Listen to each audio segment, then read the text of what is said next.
Yo, what's up? I'm here chatting up with your girl Ambi. We're here in New York at the Mercury Lounge, and it's the last show of the first headline tour, so we out here.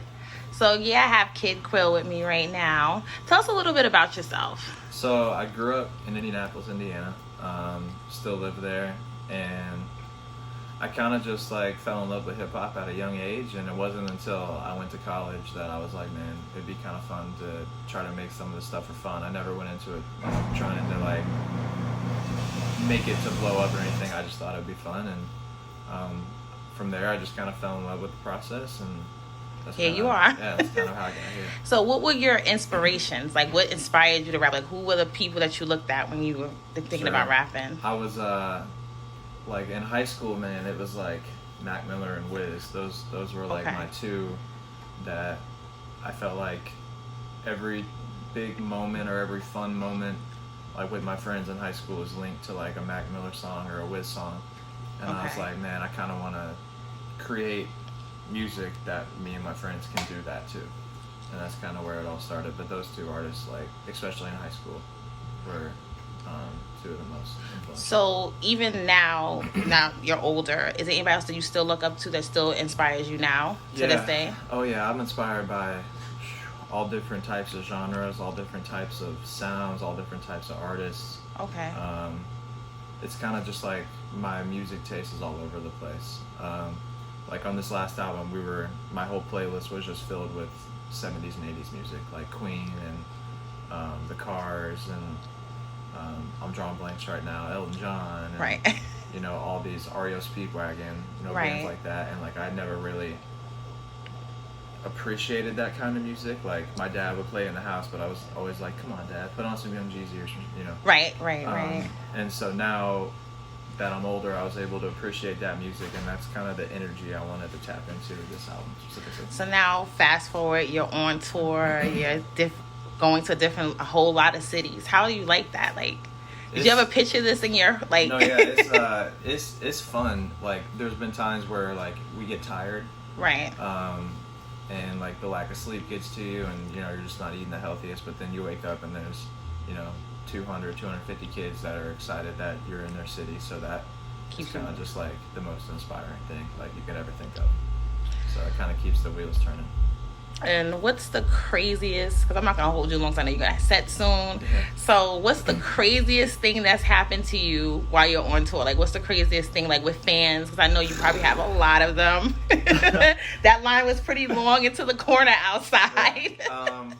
Man, craziest moment on this tour. I have a funny story. So we were in BJ, was that in Tucson when that guy came up talking to us outside the van?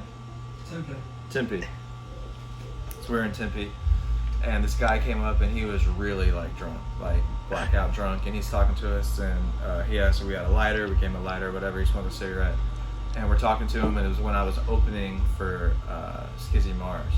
Okay. And he was asking me about random stuff, and I was like, "Are you here for the show?" And he's like, "Yeah." And he's like, I'm here to see the opener, man. And I'm like, and he didn't recognize me, and I was like, oh, Kid Quill? And he's like, man, that Kid Quill is my guy, man. Like, really drunk. And I was like, that's me. And he didn't believe me, period. Right. And so I was sitting there, and I was like, no, it's really me. And then he kind of got defensive. He's like, yeah, fuck you, man. You're not Kid Quill. And I was like, all right, man, I don't know what to tell you. Right. But I don't think he made it into the show. Right. But if he is watching this somehow and he finds it, it really was your man's. Right. It was him. I'll be back, right? So, going forward, what do we have to look forward to from you? Yeah, so right now I'm going to go to tour in Canada for a week starting November 8th. And then going to get home, keep working on music. I'm doing some fun features and stuff. We're talking about kind of shooting some music videos for the album, but I'm just going to try to stay in a creative space and just kind of keep pumping. Is there anybody of big names that you're thinking about that you're possibly wanting to do a feature with, that you see that happening? I would love to work with, like, seriously anybody or any band or any artist or any kind of, it can be anyone that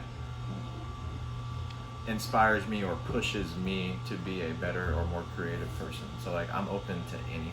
Like if it pushes me and doesn't like, you know, I don't want to like go and just make a B C D E F G I know what you guys. pop song, but I would love to like make like, oh, I've never done an EDM song. I need to figure out how to build up a drop locally. That type of stuff. So. All right, and let everybody know where they can find you. So Kid Quill is on my social media. It's just KidQuill. It's on Twitter, Instagram, all that stuff. I don't have a MySpace. And all your music, where can we find all your music at? Spotify, Apple Music, SoundCloud. There's like a long list of names that when I submit it goes to. So like right, okay. Deezer, Amazon. We're talking. That's dope. I'm trying to think. Pandora. That's dope. You know what I mean? All right, guys. So make sure y'all listen and tune in to Kid Quill. He's gonna have some big things going on, and that wraps it up. Thank you.